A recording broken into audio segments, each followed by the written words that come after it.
अस्सलाम वालेकुम दोस्तों, कैसे हैं आप सब।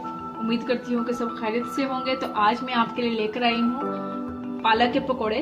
तो आज मैं आपको बताऊंगी कि किस तरह से आप अपने पालक के पकोड़ों को क्रिस्पी और मज़ेदार बना सकते हैं। तो यहाँ पे कुछ मैंने इंग्रेडिएंट्स लिए हैं, तो जो कि मैं आपको साथ साथ बताऊंगी कि आपने कितने हैं और किस तरह से यूज़ करने हैं। तो चलते हैं इसको मटेरियल को मिक्स करने की तरफ। यहाँ पे आप एक बाउल ले लें, तो इसमें हम अपने जो इंग्रेडिएंट्स हैं उनको डालेंगे। तो मैंने सबसे पहले यहाँ पे 2 छोटे साइज़ की प्याज ली, जिसको मैंने इस तरह से छोटे साइज़ में काट लिया है। तो आपने इसको इस तरह से काट लेना है। तो याद रखें कि जब भी आप पकोड़ों में प्याज डालें तो थोड़ी सी ज़्यादा डालें, क्योंकि पकोड़ों में प्याज और आलू ही ज़्यादा अच्छे लगते हैं। तो इस तरह से मैंने प्याज शामिल कर लिए। अब हम इसमें आलू डालेंगे। आलू मैंने एक मीडियम साइज़ का आलू लिया था, जिसको मैंने इस तरह से बारीक जो है ये स्लाइस में काट लिया है। याद रखें कि आपने इसको गुलाई में नहीं काटना, इसको इस तरह से आपने काटना है। इस तरह से आपके जो पकोड़े हैं वो काफी क्रिस्पी बनेंगे। तो ये आलू हम इसमें शामिल कर लेंगे।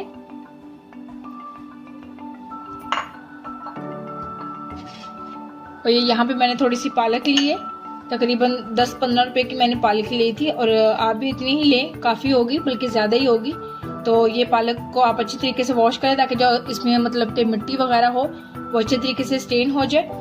तो पालक को भी इसमें ऐड कर देंगे।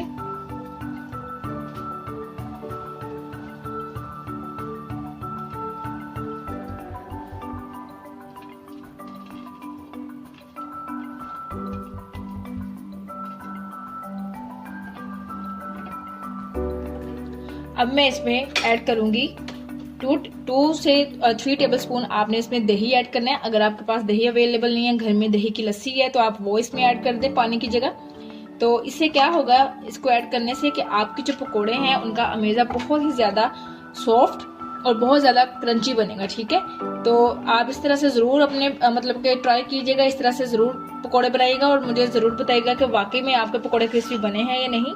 तो अब हम इसमें यहाँ पे मैंने 2 से 3 अदद हरी मिर्च ली, जिसको मैंने छोटे साइज में काट लिया, वो हम इसमें ऐड कर देंगे, क्योंकि इसका टेस्ट पकोड़ों में अलग ही आता है।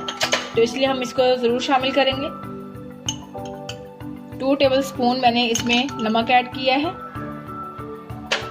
और आप इसको अपने मुताबिक भी डाल सकते हैं। अगर आपको लगे कि आपको अंदाज़ा नहीं है कि आपका जो इंग्रेडिएंट्स हैं वो कम है या ज़्यादा है, तो आप पहले 1 या 2 पकोड़े बना के उसको टेस्ट कर लें। उसके बाद फिर आप इसमें मज़ीद अपने इंग्रेडिएंट्स शामिल कर सकते हैं। तो 2 टेबलस्पून हम यहाँ पे पेपरिका पाउडर इसमें डालेंगे।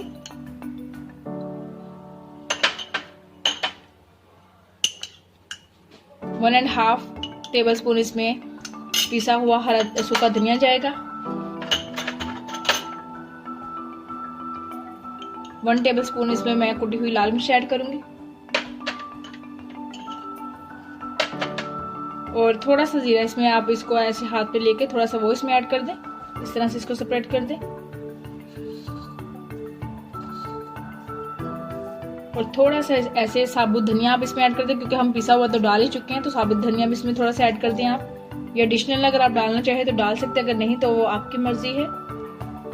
अब मैं इसमें थोड़ा सा अनारदाना, जो कि मैंने अच्छे तरीके से वॉश कर लिया, वो इसमें ऐड कर दूंगी।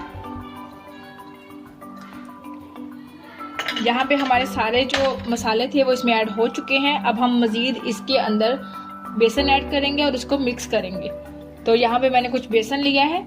आपने बेसन को सबसे पहले स्ट्रेन कर लेना, ताकि इसके अंदर कोई भी सुसरी वगैरह या कोई भी चीज़ इसमें ना हो, या मट्टी वगैरह जो भी हो तो वो निकल जाए। तो यहाँ पे आपने 6 से 7 टेबलस्पून आपने इसके अंदर बेसन ऐड करना है।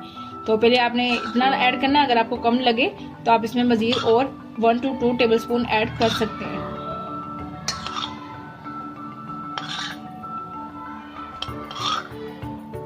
याद रखिए कि आपने बहुत ज़्यादा बेसन नहीं इसमें ऐड करना।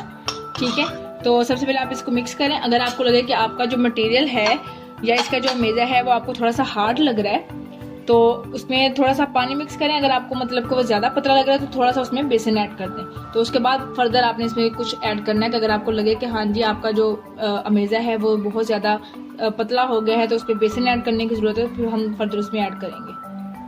अब इसमें आपने थोड़ा सा जो है वो पानी ऐड करना है, बहुत ज़्यादा पानी नहीं डालना, बिल्कुल थोड़ा सा पानी ऐड करके अब इसको आपने अच्छे से मिक्स कर लेना है। ये देखिए दोस्तों, हमारा जो मिक्सचर है वो रेडी हो चुका है। अब हम चलते हैं इसको फ्राई करने की तरफ। ये देखिए, इस तरह से आपने मतलब कि इसको बहुत ज़्यादा थिक भी नहीं बनाना, बहुत ज़्यादा आपने इसको पतला भी नहीं करना। तो इस तरह से आपने इसका मटेरियल बना के तो फिर इसको फ्राई करना है, ठीक है। अब यहाँ पे मैंने एक पैन लिया है। अब मैं इसमें जो है वो ऑयल डालूंगी। आप इसमें ऑयल मिक्स कर दें। यहाँ पे मैंने इसमें ऑयल शामिल किया है। अब थोड़ा सा जब ऑयल गर्म हो जाएगा तब मैं इसमें अपने पकौड़े डालूंगी। तो याद रहे कि आपने ऑयल को बहुत ज़्यादा गर्म नहीं करना, क्योंकि जब आप इसमें पकौड़े डालेंगे तो आपके पकौड़े जो है वो ऊपर से ब्राउन हो जाएंगे और अंदर से वो कच्चे रहेंगे। तो दोस्तों, जो मेरे चैनल पे नए हैं प्लीज़ मेरे चैनल को सब्सक्राइब कर दें और बेल आइकन पे ज़रूर क्लिक कर दें, ताकि हर आने वाली वीडियो की नोटिफिकेशन आपको मिलती रहे। दोस्तों, यहाँ पे हमारा ऑयल गर्म हो चुका है। अब हम इसमें छोटा चम्मच लेंगे और उसकी मदद से जो है हम छोटे छोटे पकौड़े इसके अंदर डालेंगे। आपके पकौड़े का साइज़ मतलब जब आपने डालना है तो बहुत ज़्यादा ना छोटा हो ना बहुत ज़्यादा बड़ा।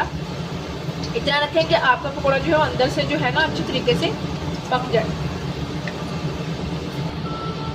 ये देखिए दोस्तों, पकौड़ों का कलर जो लाइट ब्राउन हो चुका है।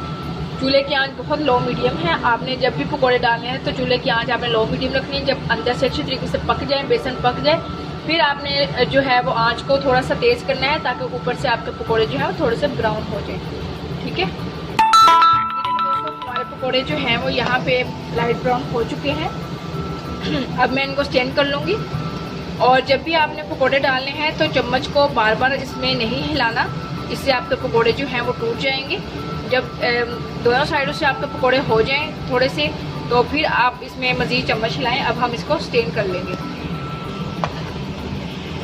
ये इस तरह से आप एक स्टेनर लेके उसमें अपने जो है वो पकौड़े स्टेन कर लें, ताकि जो ऑयल है वो अच्छी तरीके से स्टेन हो जाए। फिर आप इसको डिश आउट कर लें। ये देखिए कितने मज़े का कलर आया है इनका। बहुत ज़्यादा इसको ब्राउन नहीं करना आपने। दोस्तों, ये थी हमारी आज की रेसिपी, पालक के क्रिस्पी पकौड़े। तो अगर आपको मेरी रेसिपी अच्छी लगी तो लाइक और शेयर ज़रूर करिएगा और मेरी रेसिपी को ज़रूर ट्राई कीजिएगा और मुझे कमेंट्स बॉक्स में ज़रूर बताइएगा कि आपको आज की मेरी रेसिपी कैसी लगी। तो मिलते हैं यहाँ पे नेक्स्ट वीडियो के साथ। तब तक अपना बहुत सारा ख्याल रखिएगा। अल्लाह हाफिज़, अल्लाह निगहबान।